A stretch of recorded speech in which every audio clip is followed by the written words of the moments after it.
Shaquille O'Neal just dropped his top 10 NBA players of all time, and people are losing their minds. So let's jump into it and see what they're talking about. At number 10, we have Julius Irving. And for a lot of people, at number 10, this is absolutely unheard of. No one has this guy in their top 10, but everyone recognizes how good and how important he was to the history of the NBA. He dominated the ABA, which became the NBA. He won the first NBA dunk contest in the NBA, in the ABA. And the reality is, he's the original Jordan, the original Kobe. He set the tone for Clyde Drexler. I mean, he was that archetype of shooting guard that we love so much. Well, we want Anthony Edwards to become. But with him having only one MVP, one title, it does seem like it's not really enough to put him in the top 10. But hey, I'm not Shaq. At number 9, he has Tim Duncan, which is easily one of the more underrated players in NBA history. But again, someone not everyone has in their top 10. He does have 5 championships. He does have 2 regular season MVPs. He has 3 finals MVPs, and he's the foundational piece to arguably the greatest dynasty in basketball history. And while he wasn't the most entertaining basketball player to watch, he both on offense and defense was an absolute monster, which got him so many all defensive teams, all NBA teams. He really is an incredible NBA player, and him at number 9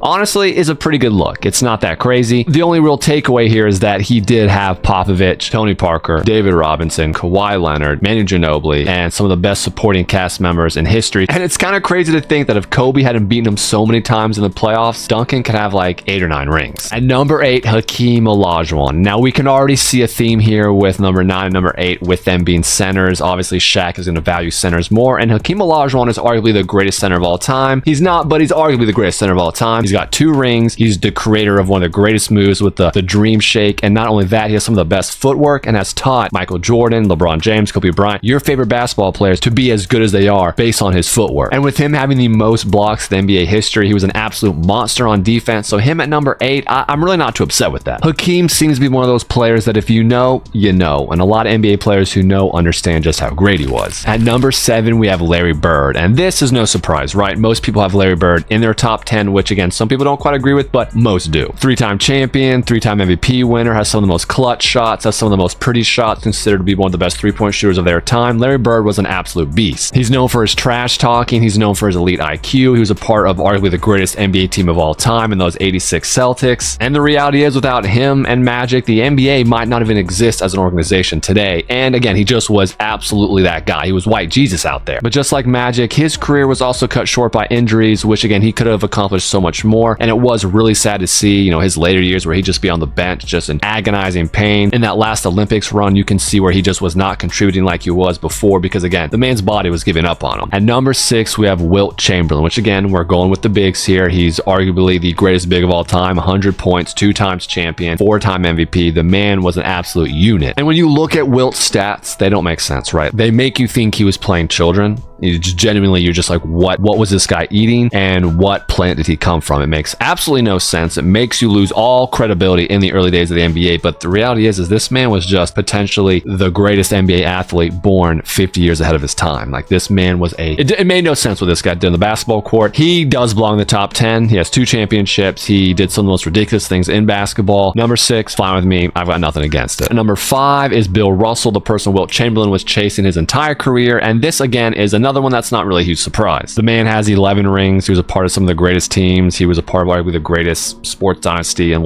human history. And then he became a player coach who won a title, which is absolutely incredible in itself. The man was one of the greatest basketball players ever. He wasn't the most dominant scorer. He's one of the best rebounders ever, but he was just one of the best teammates and one of the best leaders of all time. And it led to them winning all of those championships. And it's hard to imagine the man with the 11 rings not somewhere in the top 10, specifically probably the top 5. At number 4, he put Magic Johnson, and this should come as no surprise because Magic Johnson, arguably the greatest point guard of all time. He's a 5-time champion. He's a 3-time MVP. In his rookie year, he came in for Kareem in those finals, took over one of the greatest games ever in his rookie year, won them the championship. Truly incredible. The man has some of the most beautiful, poetic basketball highlights of all time. Go back and watch his passes, his handles. It's truly incredible. He did what Wilt did with his body and slam dunking with passing. It was truly just, when you see the things happen, it's like, where did this guy come from? And as I'm sure a lot of people are realizing right now, Steph Curry's probably not not on this list, it makes you realize that Magic Johnson, while again, Steph Curry is amazing and probably does have, you know, a spot in this top 10, I would also say people just don't quite understand. Magic Johnson was pretty much in the finals every year of his career. He was the original LeBron James, and what he did for the NBA and in his rivalry with Larry Bird cannot be appreciated enough. And at number 3, we have LeBron James. And this is probably where people are going to start getting pretty upset because, oh wait, Michael, okay, maybe Michael's ahead of him, but who else is ahead of him? And we're going to get there. But LeBron James, 4-time MVP, 4-time NBA champion, has some of the greatest runs, some of the greatest series in NBA history, some of the most incredible highlights between his dunks, his passing. The man is incredible. But he lost 6 championships. And for many people, it's just hard to fathom dragging your team all the way to the finals, beating everybody else, and then you lose in the finals, that series. And again, it's what you value, right? Like, again, he's got the greatest statistics, you know, across his entire 23-year career. The man, longevity-wise, yeah, he's the GOAT when it comes to longevity, but when it comes to pure peak, pure effectiveness, when it comes to winning, he's not the GOAT. Clearly, to Shaq, to many, he is. At number 2, we have Kobe Bean Bryant, which again should come as no surprise because as Shaq played with Kobe Bryant, he consistently called him the greatest player of all time. Kobe's a 5-time NBA champion. He has 2 finals MVPs, 1 regular season MVP, which we all know he should have at least 1 more. Probably 2, but we're not going to get into that right now. Kobe Bryant is Michael Jordan's pretty much carbon copy, but some would argue, like Phil Jackson, he's even more skilled. He just doesn't have some of the physical attributes that Michael did that helped him excel like he did. But there was no Kobe carried Shaq narrative. If you know your history, if you know these Western Conference playoffs, you know the Western Conference finals during those days, those are the real NBA finals. The Western Conference finals against the Spurs every year, those were the real finals. And guess who led the team in those series? It was Kobe Bryant. Huge shout out to Jalen Brunson because it was him who brought attention to how good Kobe Bryant was during those 2000-2002 playoff runs. It showed that he was the leading scorer in those playoff series through the fourth quarter. But again, you know, I guess he's carried, right? Because the man that carries the team in the fourth quarter in the Western Conference.